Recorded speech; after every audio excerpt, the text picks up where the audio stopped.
அனைவருக்கும் வணக்கம். வீரபாண்டியன் மனைவி பாகம் 1 அத்தியாயம் 14.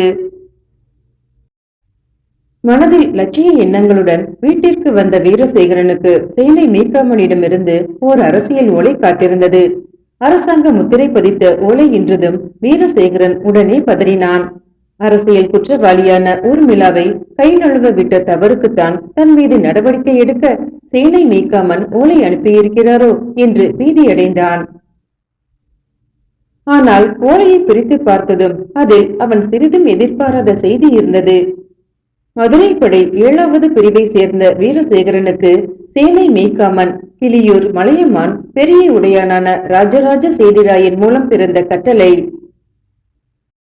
மதுரை ராஜ காரியமாக ஆலோசிக்க நம் சோழ மண்டலத்திற்கு சாமந்தர்களும் உடன் கூட்டத்து பெருமக்களான முதலிகளும் வரும் வெள்ளிக்கிழமை உதயாதி நாளிகை 10:45 மேல் 1000 தளி மந்திர ஆலோசனை மண்டபத்தில் கூடுகிறமையால் அதுசமயம் மதுரை வெற்றிக்கு உதவி புரிந்த உன் தைரியத்தை கௌரவிக்கும் பொருட்டு வீர பதக்கம் பரிசளிக்க இருப்பதாக சொன்னோம்.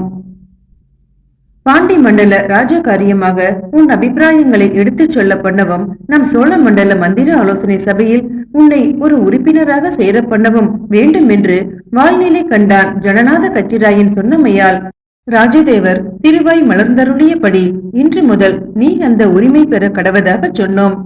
மந்திர ஆலோசனை சபையில் உன் ஆசன எண் 737 என்றும் சபைக்குள் உன்னை அனுமதிப்பதற்கும் அங்கீகரிப்பதற்கும் இந்த கட்டளை ஓலையே போதுமானது என்றும் சொன்னோம். எழுதினான் திருமந்திர ஓலை. மேற்கூறிய அந்த ஓலையை படித்து முடித்ததும் வீரசேகரன் தனக்கு இவ்வளவு தூரம் மதிப்பு உயர்ந்து விட்டதா என்று ஒரு கணம் மலைத்து நின்றான். தனக்காக இவ்வளவு தூரம் பிரயாசைப்பட்ட ஜனநாதனை உள்ளூர வாழ்த்தினான். மதுரையை கைப்பற்றியதுமே மதுரையிலே சோழ ராஜதந்திரிகளின் மந்திர ஆலோசனை சபை கூடும் என எதிர்பார்த்தான். ஆனால் என்ன காரணத்தாலோ அரசாங்க அசம்பந்த வழக்கப்படி சபை இத்தனை நாட்களாக கூடாமல் தள்ளி போடப்பட்டு கொண்டே வந்து இப்போது அவசரமாக சோழிய தலைநகரான 1000 தளியில் கூட போகிறது. 3ஆம் குலோத்துங்க சோழன் காலத்தில் சோழவேந்தரின் தலைநகராக விளங்கியது கும்பகோணத்தை அடுத்துள்ள 1000 தளி ஆகும். நந்திபுரம், பழையாறை, மூடிக்கொண்ட சோழபுரம் என்றும் அதற்கு பல பெயர்கள் வழங்கப்பட்டன. பாண்டிய மண்டலத்தின் தலைவிதியை நிர்ணயிக்கும் பொறுப்பு சோழ மண்டலத்தின் தலைநகரான 1000 தளியில் காத்திருந்தது. அது சமயம் வீரபாண்டியன் கட்சியை நிர்மூலமாக்க உடனே அவன் பதுங்கி இருக்கும் நெட்டூர் கோட்டை மீது படையெடுத்து முற்றுகையிட வேண்டிய அவசியத்தை பற்றி மந்திர ஆலோசனை சபையில் வற்புறுத்தி பேச வேண்டும் என வீரசேகரன் எண்ணினான். ஆனால் அவ்வளவு பெரிய மந்திர சபையில் முதிர்ந்த ராஜதந்திரிகள் முன் எவ்வாறு சங்கோஜமில்லாமல் எழுந்து நின்று பேசுவது? சபையில் பேசி பழக்கமில்லையே. சோழ ராஜதந்திரிகளின் மாபெரும் சபையை ஒரு முறை கூட கண்ணால் பார்த்ததும் இல்லையே. வீரப்பதக்கம் சன்மானம் பெறுவதற்கு வெறும் 2 உபச்சார வார்த்தைகள் பேசுவதற்கு கூட வாய் வராதே என்றெல்லாம் சபையின் கூச்சத்தை பற்றி கற்பனை செய்து வீரசேகரன் மதி குழம்பினான். அன்று இரவெல்லாம் அவனுக்கு தூக்கமில்லை. மதுரையை விட்டு கிளம்பி 1000 தளி நகரை வந்தடைந்து 2 நாட்களான பிறகும் அவனுக்கு தூக்கம் வரவில்லை.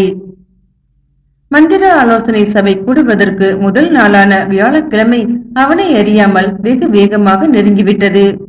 சபை கூச்சத்தை நீக்குவதற்கு ஏதாவது வழியுண்டா, மருந்துண்டா என்றெல்லாம் வீரசேகரன் யோசித்துக் கொண்டே இரவு முழுவதையும் தூங்காமல் கழித்தான். சபை பரிச்சயம் உள்ள ஜனநாதனின் யோசனையை பெறலாம் என்றாலோ அனாவசியமான சமயத்தில் எல்லாம் வழியே வந்து பேசும் அவன் அவசியமான சமயத்தில் தேடி சென்றாலும் தரிசனம் தரவில்லை. ஒரு வழியாக இரவு கழிந்து பொழுது விடிய தொடங்கியது.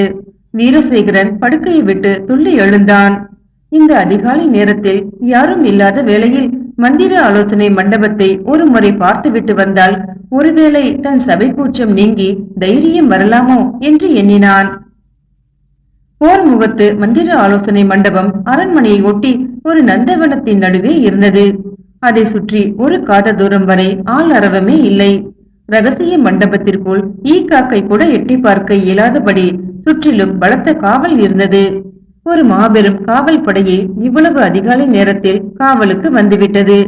அங்கும் இங்கும் ஓடியாடி வேலைகள் பார்த்து கொண்டிருந்த சிற்றார்கள் எல்லாம் இன்ன இன்ன சிற்றரசர்கள் இன்னின்ன நேரத்தில் புறப்பட்டு வருகிறார்கள், எந்தெந்த நாட்டு அதிகாரி எந்தெந்த நேரத்தில் தலைநகருக்கு புறப்பட்டு வந்து எவரவர் மாளிகையில் தங்கி இருக்கிறார்கள் என்பது பற்றிய செய்திகளை அவரவர் பரிமாறிக் கொண்டிருந்தனர். வீரசேகரன் போர் வீரனுக்குரிய சின்னம் தரித்திருந்ததால் அவன் நந்தவனத்திற்குள் நுழைவதையோ மண்டப கட்டுவாசல் வரை செல்வதையோ யாரும் பொருட்படுத்தவில்லை. பெரிய பெரிய தூண்களுடன் வானத்தை முட்டுவது போல நிற்கும் மண்டபம் ஒரு புறம் கம்பீரத்தையும் மற்றொரு புறம் பீதியையும் அவனுக்கு அளித்தது. மண்டபத்தை சுற்றி தொங்கும் ஆலவட்டங்களையும் தோரணங்களையும் புலிக்கொடிகளையும் சபை கூடுவதற்கு முன்னுள்ள பிரமாதமான ஏற்பாடுகளையும் பார்க்கும்போது அவனுக்கு அடிநாக்கு வறண்டது. ஆலோசனை மண்டபத்து பிரகாரங்களின் உள்ளும் புறமும் செவிடர்களான பணியாட்களும் ஊமைகளான காவலாட்களும் தயாராக நிறுத்தி வைக்கப்பட்டிருந்தார்கள். அவர்கள் அங்குள்ள சிலைகளோடு சிலைகளாக மௌனமாக நின்றனர். கடிகை மாராயத்தினரும் வாட்சிய மாராயத்தினரும் தங்கள் கருவிகளுடன் காத்திருந்தனர். மண்டபத்தின் உள்ளோ மாபெரும் சூன்யம் நிலவி இருந்தது. தூபக்கால்களில் சாம்பிராணி புகை போடப்பட்டு கமகமவென நறுமணம் வீசியது. கருங்கல் தரைகள் எல்லாம் சலவைக்கல் பளிங்கு போல பளபளவென மின்னுமாறு சுத்தமாக கூட்டி மெழுகப்பட்டிருந்தன. 7 சுற்று வட்டங்களாக மொத்தம் 700 ஆசனங்களுக்கு மேல் போடப்பட்டிருந்தன. அவற்றின் அடியில் உயர்தர ரத்தின கம்பளங்கள் விரிக்கப்பட்டிருந்தன. ஆசனம் என்பது தங்க முலாம் பூசப்பட்ட ஒரு மரப்பலகையும் அதன் மீது ஒரு பட்டு திண்டும் முதுகு சாய்ந்து கொள்வதற்கு இன்னொரு திண்டுமே இருந்தது. ஒவ்வொரு ஆசனத்தின் முன்னும் ஒரு சிறு முக்காலியும் அதன் மீது 7 நறுக்குகளும் வெள்ளி எழுத்தாணியும் பலவித விவகார குறிப்புகள் அடங்கிய ஓர் ஏட்டு பிரதியும் விஷய அட்டவணையும் வைக்கப்பட்டிருந்தன. அவற்றோடு ஒவ்வொரு ஆசனத்தின் பக்கமும் பொன்னால் புனைந்து புலி லட்சணை பொறித்த கைப்பிடியுடன் ஒவ்வொரு சிறு கைமணி வைக்கப்பட்டிருந்தது. தான் பேசப் போவதாக அறிவிக்கவோ அடுத்த கோடியில் உள்ளவரின் பேச்சை இடைமறித்து நிறுத்துவதற்கோ இருக்கலாம். அங்கிருந்த ஒவ்வொரு ஆசனத்திற்கு அருகிலும் ஒவ்வொரு எண் உள்ள சீட்டை வரிசையாக கட்டி தொங்க விட்டு கொண்டே வந்தார் ஒரு சோழிய அதிகாரி. அவர் வயதான கிழவராக, மூதாகரமான தோற்றமாக, பெரிய மீசைகளும் பெரிய தொந்தியும் உள்ளவராக, மார்பில் ஏராளமான அதிகார சின்னங்கள் அணிந்தவராகவும் இருந்தார். அவருடைய முகத்தில் உள்ள முறைப்பையும் கடுமையையும் பார்க்கும்போது எந்த திடசித்தனுக்கும் ஒரு கணம் நெஞ்சு கலங்கவே செய்யும். ஆனால் வீரசேகரனோ தன்னுடைய எண்ணுள்ள சீட்டு எந்த ஆசனத்தின் மீது கட்டி தொங்கவிடப்பட்டிருக்கிறது, எந்த மகா அனுபவன் அருகில் வீற்றிருக்க நேரிடும் என அறிய வேண்டும் என்னும் ஆவலுடன் அந்த மண்டபத்திற்குள் ஒரு காலை எடுத்து வைத்து எட்டி பார்த்து விட்டான். அவ்வளவுதான். அங்கிருந்த கிழட்டு அதிகாரி புற்று பாம்பு போல சிரினார். யாரடாவன்? உன் காலை எடு. உன் கால் தூசு தரையில் பட்டுவிடப் போகிறது. போ போ, அப்பாலே போ. என்ன நிற்கிறாய்? இந்த எல்லைக்குள் எவன் வந்தாலும் நான் கண்ணை மூடிக்கொண்டு கண்டம் துண்டமாக வெட்டி போடுவேன். அந்த அதிகாரம் இந்த நாட்டில் என் ஒருவனுக்குத்தான் உண்டு என்று அந்த அதிகாரி அதட்டி விரட்டினார். அவர் முகத்தை ஏறிட்டு பார்க்க கூட தைரியம் இல்லாதவனாக அவருடைய மார்பில் உள்ள அதிகார சின்னங்களையே வெறித்து பார்த்து கொண்டு வீரசேகரன் வெளியே வந்து விட்டான். அப்போது ஆபத் பாந்தவனைப் போல ஜனநாதன் எங்கிருந்தோ தன் வெள்ளை குதிரை மீது அங்கு வந்து சேர்ந்தான். ஜனநாதா என்று வீரசேகரன் ஆவலோடு கூவி அவனை வரவேற்றான். என்ன வீரசேகரா, இவ்வளவு அதிகாலையிலே சபா மண்டபத்திற்கு வந்து விட்டாய்? உதயாதி நாளிகை 10:30க்கு மேல்தானே சபை கூட போகிறது என்று கேட்டுக்கொண்டே வந்த ஜனநாதன் வேகமாக வீரசேகரன் தோள்களை பிடித்து உலுக்கி, வீரப்பதக்கம் சன்மானம் பெறுவதற்கு இன்னும் கொஞ்ச நாளிகை காத்திருக்க கூடாதா? அதற்குள் தங்க விலை ஒன்றும் குறைந்து விடாது தம்பி. உன் ஊர்மிளாவும் தங்க ஆசாரியும் வெளியே காத்திருக்கவும் மாட்டார்கள் என்று சொல்லி விஷமமாக சிரித்தான். இல்லை இல்லை, எனக்கு வீரப்பதக்கம் முக்கியமில்லை. நம் அரசியல் விஷயம்தான் முக்கியம். வீரபாண்டியன் பதுங்கி இருக்கும் நெட்டூர் கோட்டை மீது படையெடுக்க நீ இன்னும் கொஞ்ச நாளிகை பொறுக்க கூடாதா? நம் அரசியல் கிழவர்கள் நீராகாரம் சாப்பிட்டு வெற்றிலை மென்று அசை போடக்கூட விடமாட்டாய் போல் இருக்கிறதே என்றான் ஜனநாதன். நீ ஏன் இவ்வளவு அதிகாலையில் சபா மண்டபத்திற்கு வந்தாய்? சபையில் பேசுவதற்கு முன் ஏதாவது விவரங்கள் குறித்து போகவா என்று வீரசேகரன் கேட்டான். இல்லை தம்பி, சபையில் பேசுவதற்கு முன் நான் ஆரம்ப பிரசங்கிகள் போல குறிப்புகள் எழுதி வைத்துக் கொள்வதில்லை. அதிக பிரசங்கிகள் போல குறிப்பில்லாமல் பேசுவதும் இல்லை. நம் அரசியல் கிழவர்களைப் போல இரண்டொரு வார்த்தை முனகிவிட்டு அமர்வதும் இல்லை. உன்னை போல பல தடவை ஒத்திகை பார்த்து கொண்டு வருவதும் இல்லை என்று சிரித்தான் ஜனநாதன். பிறகு எதற்காக இவ்வளவு அதிகாலையில் வந்தாய்? சில சில்லறை விஷயங்களுக்காக வந்தேன் என்று ஜனநாதன் சொல்லிவிட்டு சபா மண்டபத்திற்குள் இப்போது எவன் நடை காக்கிறான் என்று கேட்டான். ஒரு வயதான சோழி அதிகாரி இருக்கிறார் என்று வீரசேகரன் உள்ளே ஆசனங்களுக்கு என் சீட்டு கட்டி தொங்கவிட்டுக் கொண்டிருந்த அந்த பயங்கரமான சோழி அதிகாரியை சுட்டி காட்டினான். ஜனநாதன் உட்பக்கம் திரும்பி கைகளை தட்டினான். அந்த சோழி அதிகாரி திகைப்புடன் திரும்பி பார்த்தார். ஜனநாதன் தன் கைவிரலை சுண்டி அவரை கூப்பிடவே அவர் நாய் போல ஓடி வந்து அவன் முன்பு பவ்யமாக நின்றார். என்ன ஆடையூர் கிழவா, நீ புதிதாக ஒரு வீடு கட்டினாயே, அந்த வீட்டிற்கு மர உத்திரம் எங்கிருந்து வந்தது? உன் அருமை கூட்டாளியான யுத்த தளவாட கணக்கப்பிள்ளை புதிதாக ஒரு வீடு கட்டினாரே, அந்த வீட்டிற்கும் உத்திரம் எங்கிருந்து வந்தது? தேர்ப்படையில் ஒரு பெரிய தேர் தீயில் எரிந்து விட்டது என்று பொய்க்கணக்கு எழுதி தேரின் மரக்கால்களை பிரித்து உங்கள் வீடுகளுக்கு உத்திரமாக உபயோகப்படுத்திக் கொண்டீர்கள் இல்லையா என்று கேட்டான் ஜனநாதன். அந்த சோழி அதிகாரிக்கு முகம் சுருங்கிவிட்டது. கழுகு கண்களில் பீதி நிறைந்தது. அதனால் பரவாயில்லை கிழவா, தேரானது வீடுகளை இடிப்பதற்கும் உபயோகப்படாமல் வீடுகளை கட்டுவதற்கு உபயோகப்பட்டது, அதுவே பெரிய கைங்கரியம் என்று ஜனநாதன் சிரித்துவிட்டு, இன்று சபையில் எந்தெந்த பெரிய மனுஷன் வாய் உணரப் போகிறான் என்று உனக்கு தெரியுமா என்று கேட்டான். தெரியாது என்று அந்த கிழட்டு அதிகாரி குலைவான குரலில் சொன்னார். கிளியூர் கிழவர் தம் ஆசனத்தை எங்கே போட சொல்லியிருக்கிறார்? யார்? கிளியூர் மலையமான் ஆகார சூரனான கம்பீர செய்திராயரா? ஆமாம், அந்த சொன்னதை சொல்லும் கிழட்டு கிளிப்பிள்ளைதான். அவர் வழக்கம் போல தம் ஆசனத்தை கடைசி வரிசையிலே போட சொல்லியிருக்கிறார். அதாவது வழக்கம் போல இன்றும் அவர் பேசப் போவதில்லை. வழக்கம் போல இன்றும் கடைசி வரிசையில் நிம்மதியாக சிந்தனை நித்திரை செய்ய போகிறார். அந்த கிழவர் கிடக்கட்டும், பள்ளிலா கிழவர் தம் ஆசனத்தை எங்கே போட சொல்லியிருக்கிறார்? பெருமான் நம்பி பல்லவராயரா? ஆமாம், அந்த வெறும் அவளை மெல்லும் பல்லவர்தான். அந்த கிழவர் கடைசி வரிசையில் உள்ள தம் ஆசனத்தை தூக்கி முன் வரிசையில் போட சொல்லியிருக்கிறார்.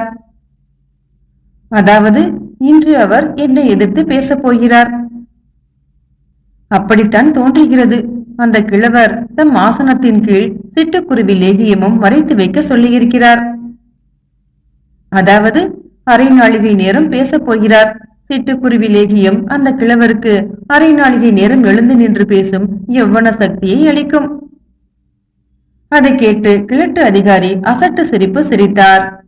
ஜனநாதன் அந்த கிழவரை நோக்கி, நல்லது நல்லது, அந்த கிழவரின் ஆசனத்தை தூக்கி வழக்கம் போல கடைசி வரிசையிலே போட்டுவிடு.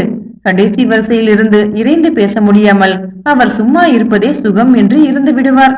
கேட்டால் முன் வரிசையில் இடம் காலி இல்லை என்று சொல்லிவிடு என்றான். உங்கள் ஆசனத்தை எங்கே போடுவது? இப்போது எவன் பேச்சை கேட்டுக்கொண்டு எந்த மூலையில் போட்டிருக்கிறாய்? வழக்கம் போல முன்வரிசையில் ஏக வாசகன் வானகோவரசருக்கு பக்கத்தில் போட்டிருக்கிறேன். அந்த மெய்ப்பொருள் நாயனாருக்கு பக்கத்தில் இந்த களர்ச்சிங்க நாயனாருக்கு ஆசனம் போட வேண்டாம். அவருக்கு எதிர்வரிசையில் என் ஆசனத்தை போட்டுவிடு. இன்று அவரை நான் எதிர்த்து பேசப் போகிறேன். அதோடு நான் பேச்சின் நடுவே எதையாவது ஆத்திரமாக குத்தி பேசும்போது ஏதாவது கடகடவென ஆடி சப்தம் கேட்க வேண்டும். அதனால் என் ஆசனத்தின் முன்னுள்ள முக்காலியில் ஒரு காலை கொஞ்சம் வெட்டி குறைத்து விடு. போன தடவை வெட்டிய முக்காலியே இருக்கிறது, அதையே போட்டு விடுகிறேன். வேறு ஏதாவது செய்ய வேண்டுமா?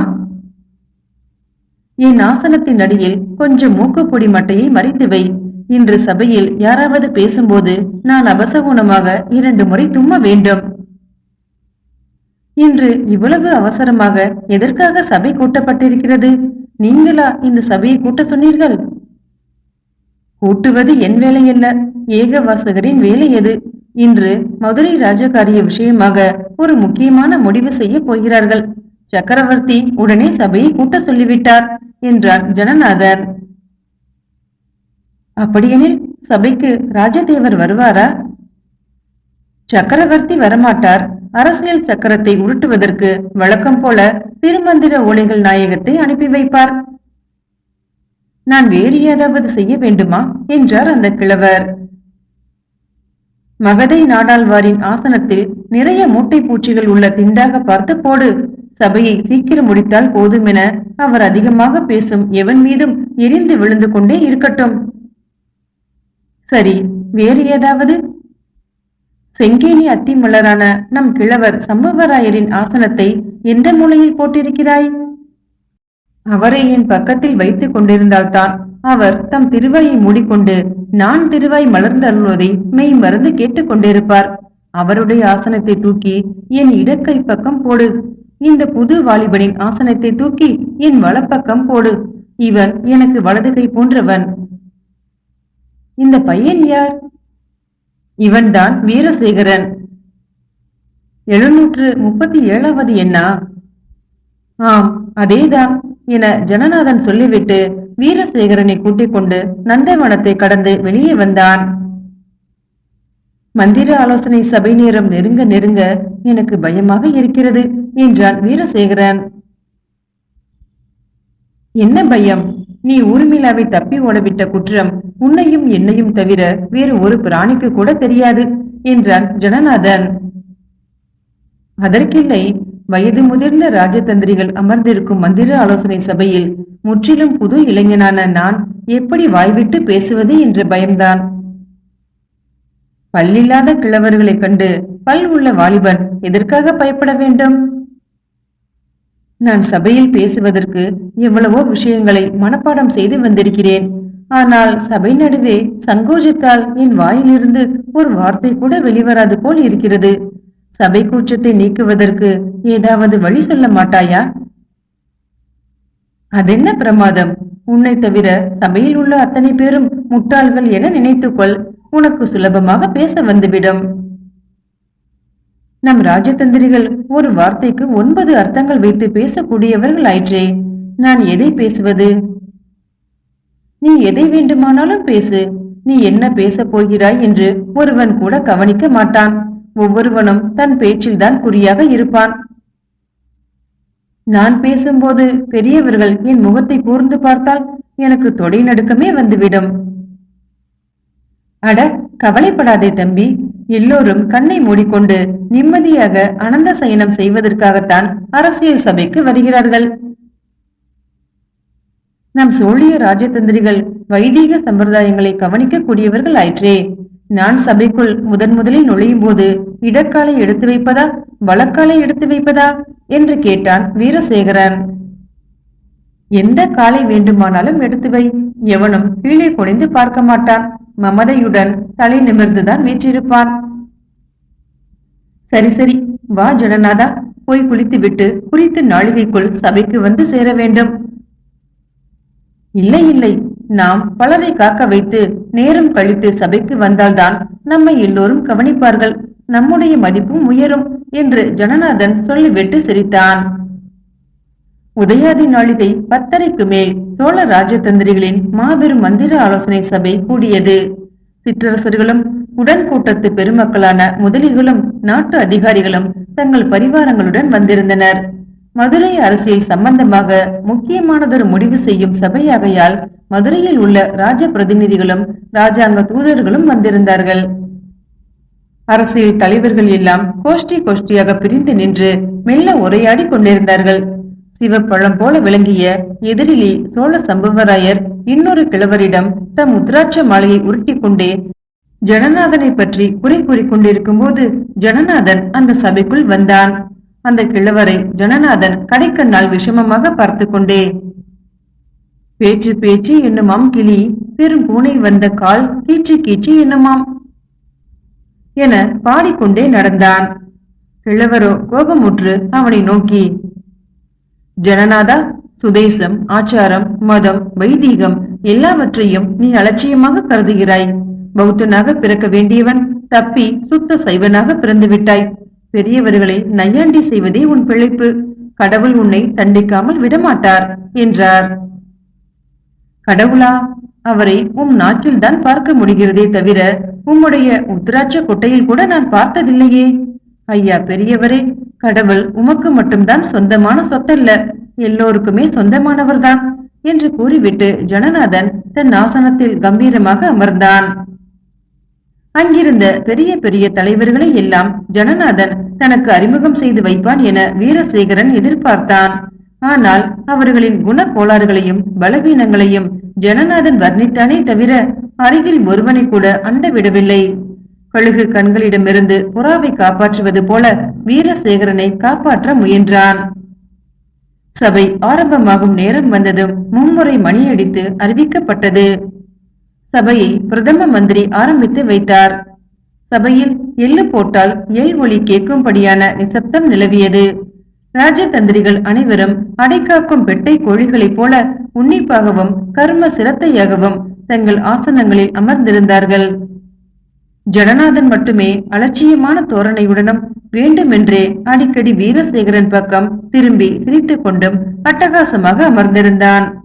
சபையில் உள்ள கிழவர்கள் சிரிப்பு வரும் திசையில் அடிக்கடி திரும்பி முறைத்து பார்த்தார்கள். ஜனநாதன் பக்கத்தில் ஏன் உட்கார்ந்தோம் என்று கூட வீரசேகரனுக்கு தோன்றியது.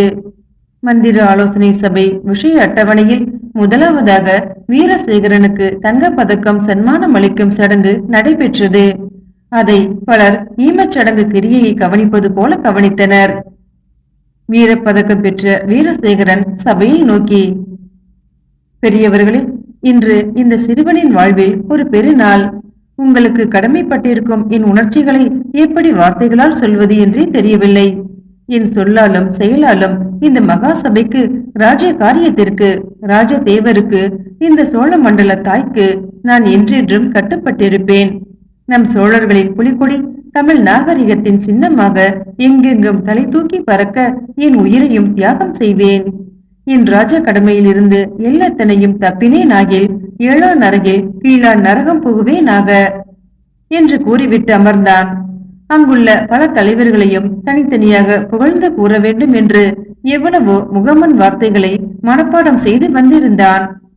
ஆனால் முகஸ்துதி செய்வது அவனுக்கு பழக்கமில்லை. ஆகையால் அவ்வளவையும் மறந்து விட்டான். அவனது கடமை உணர்ச்சியை பற்றிய உள்ளபூர்வமான பேச்சுக்கு அங்கிருந்த ஒருவரிடமிருந்தாவது கைத்தட்டல் கிடைக்கவில்லை என்றாலும் ஏகவாசகர் வானப்போவரசரின் கூர்மையான கண்களிலும் ஆடையூர் நாடாழ்வாரின் கூர்மையான நாக்க முனையிலும் லேசான புன்னகைகள் கிடைத்தன. அந்த மதிப்பிற்குரிய புன்னகைகளுக்காகவே வீரசேகரன் தன் உயிரையும் தியாகம் செய்யக்கூடிய மனப்பான்மை உடையவனாக இருந்தான். அரசியலின் கூறுகளான வீரப்பதக்க படலமும் முகஸ்துதி படலமும் முடிந்த பிறகு அன்று சபை அட்டவணையில் உள்ள மதுரை அரசியலை பற்றி முக்கியமான விவாதம் ஆரம்பமாயிற்று.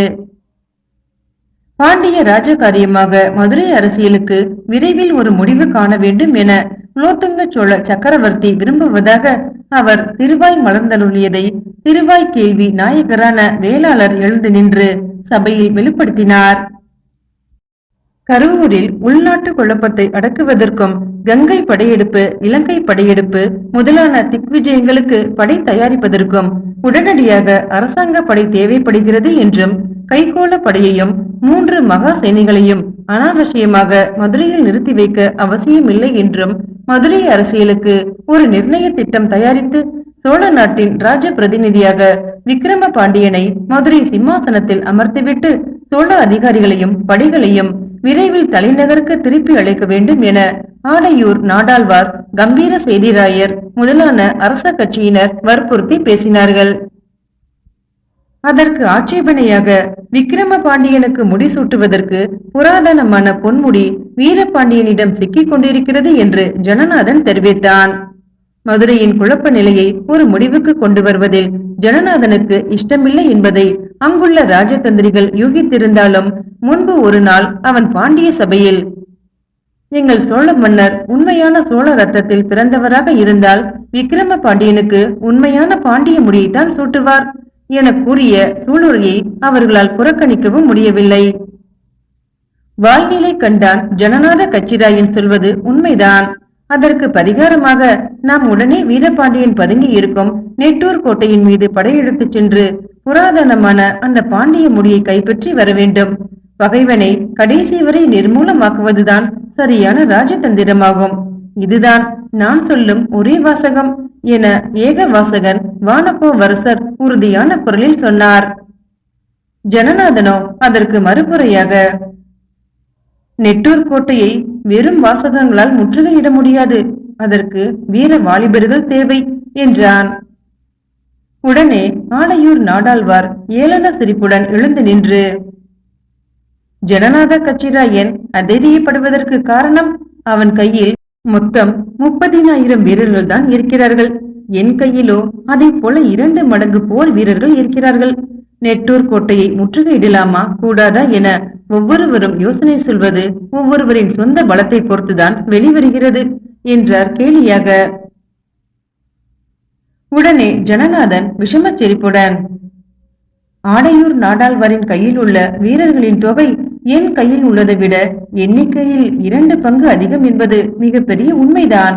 ஆனால் என் போர் வீரர்களுக்கு தேகம் பலம் இல்லையே தவிர புத்தி பலத்தில் 2 மடங்கு அதிகமானவர்கள் என்றான். சோழ நாட்டில் அரசாங்க படையை தவிர ஒவ்வொரு நாட்டு அதிகாரியும் குறுநில மன்னராக சொந்தத்தில் படைகள் பரிவாரம் வைத்துக் கொள்வதும், தேவை ஏற்பட்ட போது தங்களுக்குள் சண்டை பிடித்துக் கொள்வதும், ஆபத்து காலங்களில் அரசாங்கத்து படை உதவி புரிவதும் உண்டு. ஒவ்வொரு மண்டல தலைவரின் கையில் உள்ள படைபலத்தை கொண்டு பொது அரசாங்கத்தில் அந்தஸ்தும் அதிகரிப்பது உண்டு. இதையொட்டி ஜனநாதனுக்கும் ஆடையூர் நாடாழ்வாருக்கும் அடிக்கடி மனஸ்தாபம் ஏற்படுவது வழக்கம். இப்போது அவர்கள் இருவரின் வாக்குவாதத்தின் நடுவே பிரதம அமைச்சர் இடையில் குறுக்கிட்டு, ஒவ்வொருவரின் சொந்த பலத்தை பற்றி பேசுவதற்கு நாம் இங்கே சபை கூடவில்லை. ஜனநாதன் ராஜகாரியமான தன் அரசியல் அபிப்பிராயத்தை மட்டும் சொல்லட்டும் என்றார். உடனே ஜனநாதன் சபையை நோக்கி, பாண்டி நாட்டுக்குள்ளே தற்காப்பு மிக்க அரண் நெட்டூர் கோட்டை ஒன்றுதான். அதற்கு 4 சுற்று மதில் சுவர்களும் 4 பெரிய அகழிகளும் உண்டு. அவற்றின் கோட்டை வாசல் கதவுகள் மரத்தால் ஆனவை அல்ல, அவ்வளவும் கெட்டி இரும்பால் ஆக்கப்பட்டவை. போன தலைமுறையில் நடந்த யுத்தத்தில் இலங்கை படையினர் நெட்டூர் கோட்டையை யுத்த வியூகமாக அமைத்து தலை சிறந்த தற்காப்பு அரணாக ஆக்கிவிட்டு போயிருக்கிறார்கள். சரியாக 40,000 போர் வீரர்களை பலி கொடுத்து 7 மதில் சுவர்களை இடித்து கோட்டைக்குள் புகுந்து கடைசியாக செத்த பாம்பை அடிப்பது போலத்தான் ஆகும் வீரபாண்டியன் மீது முற்றுகையிடுவது என்பதும். அதற்கு அவ்வளவு தூரம் அவசரமும் இல்லை, அவசியமும் இல்லை. புற்றை விட்டு பாம்பு தலை நீட்டினால் நாம் கல்லால் அடிப்போம், புற்றுக்குள் கிடக்கும் பாம்பை புற்றுக்குள்ளே செத்தொழிய விட்டு விடுவோம் என்றான். செத்த பாம்புக்கு இலங்கையர் பால் வார்த்து மறுபடி உயிர் மூட்டி விடலாம். முன் தலைமுறையில் இலங்கை படையினர் சோழ நாடு வரை முன்னேறி எவ்வளவு அட்டுழியங்கள் புரிந்தார்கள் என்பதையும், நம் சுவாமி தேவர் 28 நாள் அகோர பூஜை செய்து அந்த பாவ கர்மாக்களை அழியச் செய்தார் என்பதையும் ஆர்ப்பாக்கத்து சிவன் கோயில் சாசனம் தெளிவாக எடுத்து கூறுகிறது. மதுரையில் இலங்கையர் குறைவாக இருந்த சமயம் பார்த்து நாம் படையெடுத்து சென்று வீரபாண்டியனிடமிருந்து மதுரையை சுலபமாக கைப்பற்றி கொண்டோம் என்றால் அது நம் ராஜதந்திரிகளின் விவேகத்தினால் அல்ல, கடவுளின் விருப்பம் அவ்வாறு இருந்தது. பௌத்த மதத்தின் சமதர்ம கொள்கைகளை பின்பற்றவும் அனாசாரங்களை உண்டாக்கவும் முயலும் வீரபாண்டியனை நிர்மூலமாக்க வேண்டும் என்பதுதான் நம் சிவபெருமானின் உள்ள கிடக்கு என்பதை நாம் முதலில் உணர வேண்டும். இப்போது நெட்டூர் கோட்டைக்குள் வீரபாண்டியன் கட்சியை வளரவிட்டு அதற்கு உதவியாக இலங்கை படை இங்கு வந்து மறுபடி அட்டூழியங்கள் புரிய ஆரம்பித்தால் அப்போது வாழ்நிலை கண்டான் ஜனநாத கச்சிராயன் என்ன வழி சொல்வான் என்று எதிரிலே சோழ சம்புவராயர் கேட்டார். அதற்குத்தான் நம்மிடம் ஒரு சுலபமான வழி இருக்கிறதே. யுத்தத்தில் ஜெயிப்பதற்கு அனாவசியமாக போர் வீரர்களை சேமிக்காமல் நம் பழைய சுவாமி தேவரையை கூப்பிட்டு 28 நாள் அகோர பூஜை செய்ய சொன்னாலே போதும், இலங்கை படை ஒளிந்துவிடும். நான் ஆர்ப்பாக்கத்து சிவன் கோயில் சாசனத்தையும் கடவுள் சக்தியையும் பரிபூரணமாக நம்புபவன் என்று ஜனநாதன் கூறிவிட்டு தனது ஆசனத்தில் வெகு சுலபமாக அமர்ந்தான். வீரசேகரன் அவன் காதருகில் குனிந்து, கடவுள் பெயரை இங்கு ஏன் அனாவசியமாக இழுக்கிறாய் என்று மெல்ல கேட்டான். மதவாதகர்கள் தங்கள் சுயநலத்தையும் சுய பீடத்தையும் காப்பாற்றிக் கொள்ள கடவுள் பெயரை உபயோகப்படுத்தும் போது நான் பொது நலத்துக்கு கடவுளின் பெயரை அரசியலில் உபயோகப்படுத்தக் கூடாதா என்று ஜனநாதன் அவன் காதுக்குள் சொல்லிவிட்டு மெல்ல சிரித்தான். வீரசேகரன் மறுபடி மெல்ல ஜனநாதனின் காதுக்குள், வீரபாண்டியன் மீது படையெடுப்பதன் அவசியம்தான் உனக்கே தெரியுமே, அதை ஏன் எதிர்த்து பேசுகிறாய் என மீண்டும் ரகசியமாக கேட்டான். என் விரோதியான ஆடையூர் நாடாழ்வான் அதை ஆதரித்து பேசுகிறான். அதனால் அதை நான் எதிர்த்து பேச வேண்டும். அவனிடம் என்னை விட 2 பங்கு படைபலம் உண்டு என்னும் திமிர். ஆனால் எனக்கு எவ்வளவு வாக்கு பலம் உண்டு என்பதை இன்று காட்டிவிடுகிறேன் என்று ஜனநாதனம் அவனது காதிற்குள் பரம ரகசியமாக சிரித்துக் கொண்டே சொன்னான். ஏகவாசகர் சபையில் எழுந்து நின்று, இந்த சபைக்கு ஒரு வாசகம் சொல்ல விரும்புகிறேன். இலங்கையில் இருந்து இனி தேவையான அளவு உதவி வீரபாண்டியனுக்கு கிடைக்காது. இலங்கை மன்னர் பராக்கிரம பாகு தம் சொந்த நாட்டுக்குள் சீர்திருத்தங்களில் முனைந்து விட்டார். அயல் நாட்டு விவகாரங்களை கவனிக்க இனி அவருக்கு ஆயுசு இல்லை. இப்போது வீரபாண்டியன் தந்திரமாக இலங்கை உதவியை நிராகரித்துவிட்டு இலங்கையில் பரம விரோதியான சேரராஜனின் உதவியை நாடுவான் ஆகில் மகளை மனம் புரிந்து கொடுத்த சேரராஜன் மாபெரும் படையுடன் தன் மருமகனுக்கு உதவி புரிய முன் வருவான். அதில் எல்லத்தனையும் சந்தேகமில்லை. அதற்குள் நாம் வீரபாண்டியனை நிர்மூலமாக்கி விட வேண்டும் என சொல்லி வந்தவர் தமக்கு ஆதரவாக ஏதோ சொல்ல விரும்பி தவிக்கும் வீரசேகரன் மீது கண் பார்வைப்படவே, அரசியலில் பழமையோடு புது கருத்துக்களும் தேவைதான். புது வாலிபனான வீரசேகரன் தன் கருத்துக்களை இந்த சபையில் சொல்லட்டும் என்றார். உற்சாக தூண்டுதல் கிடைத்த வீரசேகரன் கம்பீரமாக எழுந்து நின்று தன்னையும் சபையையும் மறந்து மடைத்திருந்த வெள்ளம் போல உணர்ச்சிகளை கொட்டலானான்.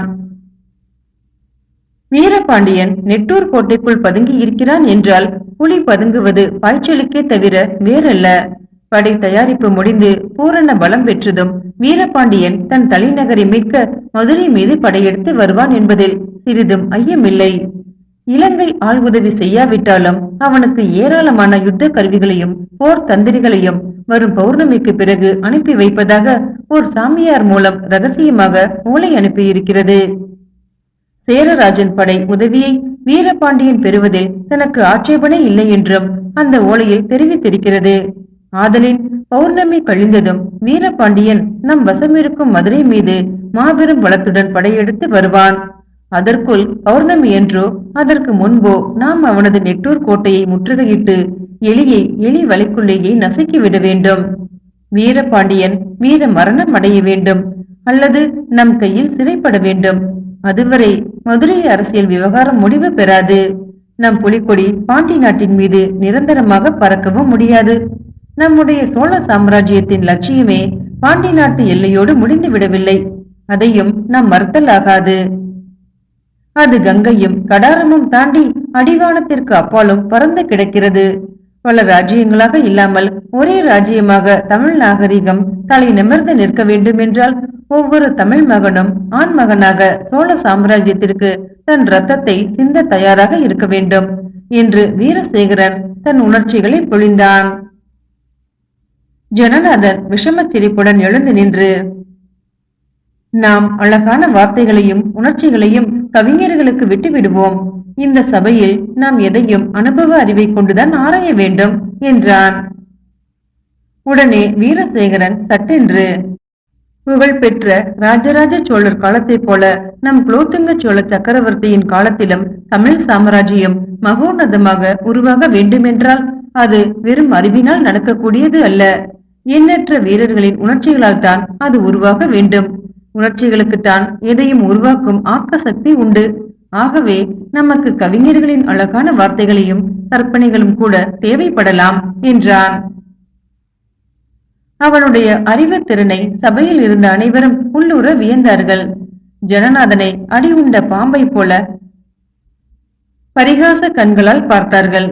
உடனே ஜனநாதன் வெகுண்டெழுந்து, தேசபக்தியை பற்றி பிரமாதமாகவும் உணர்ச்சிகரமாகவும் வீரசேகரன் இந்த சபையில் பேசுகிறான். ஆனால் அவன் அறிந்தோ அறியாமலோ வீரபாண்டியனுக்கு சாதகமாக செய்த ஒரு மாபெரும் ராஜ துரோகத்தை இந்த சபை அறியட்டும். வீரபாண்டியன் நம்மிடம் படுதோல்வி அடைந்து மதுரை நம் கையில் வீழ்ந்தபோது ஓர் இளம்பெண் நம் காவல்காரர்களின் கையில் சிக்கினாள். அவளை அரசாங்க சிறைக்கு காவல்காரர்கள் அழைத்து போகும்போது அவளை வழியில் சந்தித்த வீரசேகரன் காவல்காரர்களை மிரட்டி அவளை விடுவித்து நல்ல சமயத்தில் அவளை தப்பியோட விட்டுவிட்டான். அவள் வேறு யாருமல்ல, வீரபாண்டியன் மனைவியே தான். அவளை வீரசேகரன் தப்பியோட செய்யாதிருந்தால் பாண்டிய அரசியல் விவகாரமே எப்போதோ தீர்ந்து போயிருக்கும் என்றான். அவ்வளவுதான். அந்த சபையில் இருந்த அனைவரும் திகைப்பு சிலைகளாகி விட்டார்கள். வீரசேகரனுக்கோ வானமே தலை மீது இடிந்து விழுவது போல் இருந்தது. சர்வாங்கமும் விடவிடவென நடுங்கியவாறு தலை குனிந்து நின்ற வீரசேகரன் மெல்ல தலை நிமிர்ந்து சபையை சுற்றிலும் பார்த்தான். ரோஷத்தால் உதடுகள் துடிதுடிக்க ஆத்திர உணர்ச்சியுடன் கூவ ஆரம்பித்தான். நான் அவளை ஊர்மிளா என்னும் ஒரு சாதாரண பெண் எனதான் நினைத்தேன். அவள் வீரபாண்டியன் மனைவியாக இருப்பாள் என சிறிதும் எதிர்பார்க்கவில்லை. அறியாமல் செய்த அந்த பிழைக்கு பரிகாரமாக இந்த சபையில் ஒரு பிரதிஜை செய்கிறேன். வீரபாண்டியன் மனைவியான திரைலோக்கிய முழுதுடையாளை நானே சிறை செய்து இந்த சபை முன்பு கொண்டு வந்து நிறுத்துகிறேன். இந்த சபதத்தை நான் நிறைவேற்றாவிட்டால் கங்கையிடை குமரியிடை செய்த பாவத்தில் படுவேன் ஆவேன். 7ஆம் நரகத்தில் கீழாம் நரகத்தில் புகுவேன். இப்படி தப்பினேனாகில் எந்நாட்டை யானே எடுத்து தம்பளமும் களச்சோறும் தின்றேன் ஆவேன் என வீர பிரதிஜை செய்துவிட்டான் வீரசேகரன். அவனை மேலும் விடாமல் ஜனநாதன் வெறித்து நோக்கி, வீரசேகரா, பிரதிஜை செய்து விட்டாய். ஆனால் அந்த முயற்சியில் வீரபாண்டியன் மனைவி உயிருக்கு எந்த விதமான ஆபத்தோ உடம்புக்கு ஒரு சிறு ஊரோ ஏற்பட்டாலும் அரசர் பெருமான் உனக்கு மரண தண்டனை விதிப்பார். பாண்டிய தேசத்தைப் போல வீரபாண்டியன் மனைவியின் உயிரும் காப்பாற்றப்பட வேண்டிய ஒரு பொருள் என்று சக்கரவர்த்தி அவர்கள் கருதுகிறார்கள். வீரபாண்டியன் மனைவி வேள்வி தீயில் குதித்து தற்கொலை செய்து கொள்ள முயன்றாலும் கூட உன் தலைக்கு மரணம் தப்பாது என்பதை ஒருபோதும் மறக்காதே.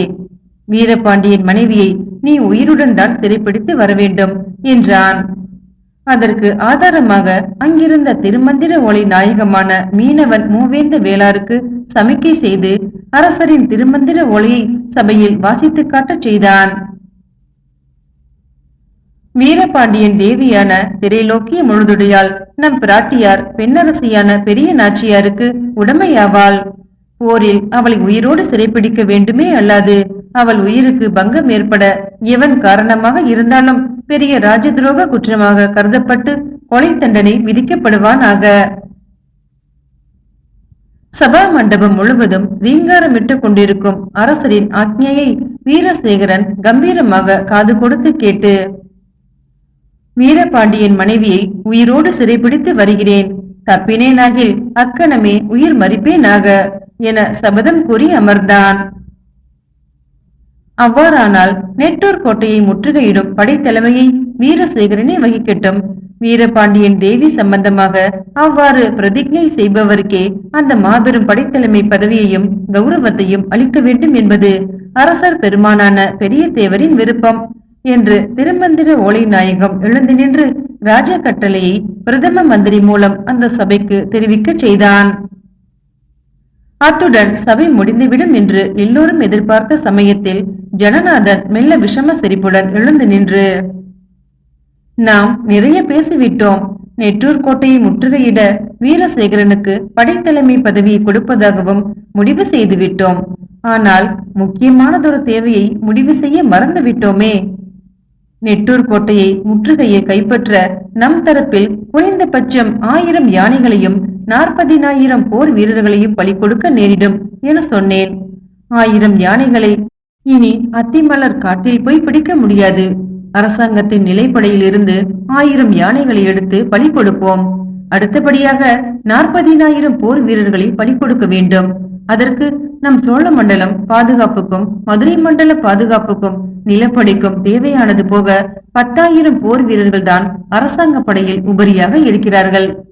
பலி கொடுப்பதற்கு தேவையான இன்னும் 30,000 போர் வீரர்களுக்கு நாம் எங்கே போவது?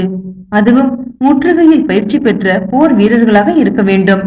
இந்த சபையில் உள்ள மண்டல தலைவர்களில் யாராவது தான் தம் சொந்த படையிலிருந்து 30,000 படை வீரர்களை அரசாங்கத்திற்கு கொடுத்து உதவ வேண்டும்.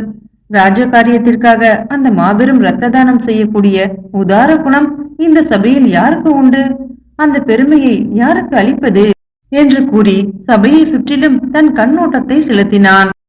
அங்கிருந்த மண்டல தலைவர்கள் ஒவ்வொருவரும் எங்கே தன் பெயரை சபையில் ஜனநாதன் கூறிவிடுவானோ என அவன் கண் பார்வையில் படாதவாறு தங்கள் தலைகளை மறைத்துக் கொள்ள முயன்றார்கள்.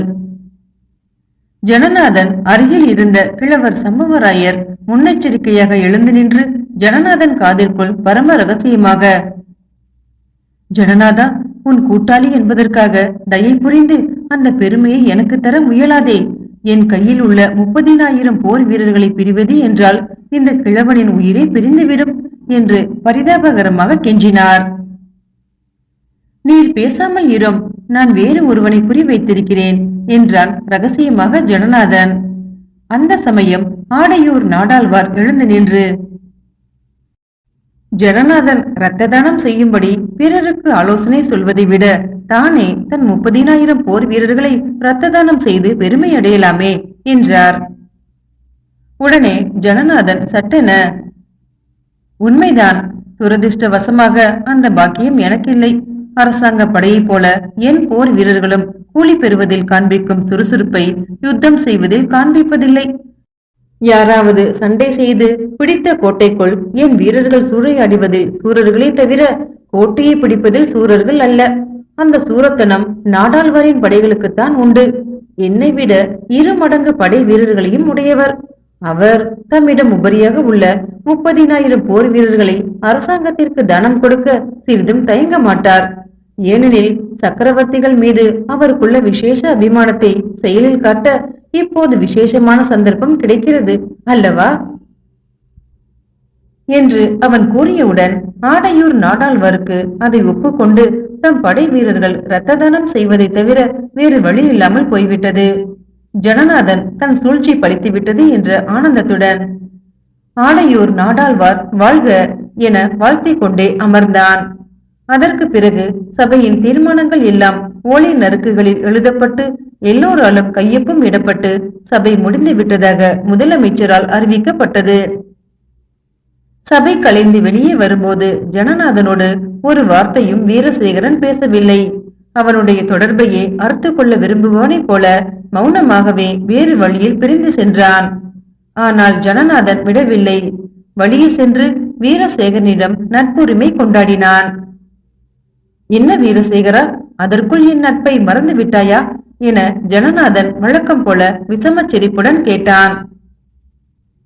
உன் நட்பு இல்லாமல் இருப்பதே நல்லது என நினைக்கிறேன் என்று வீரசேகரன் வருந்திய குரலில் கூறினான். தம்பி, அவ்வளவு சுலபமாக என் நட்பை யாரும் உதறி தள்ளிவிட முடியாது.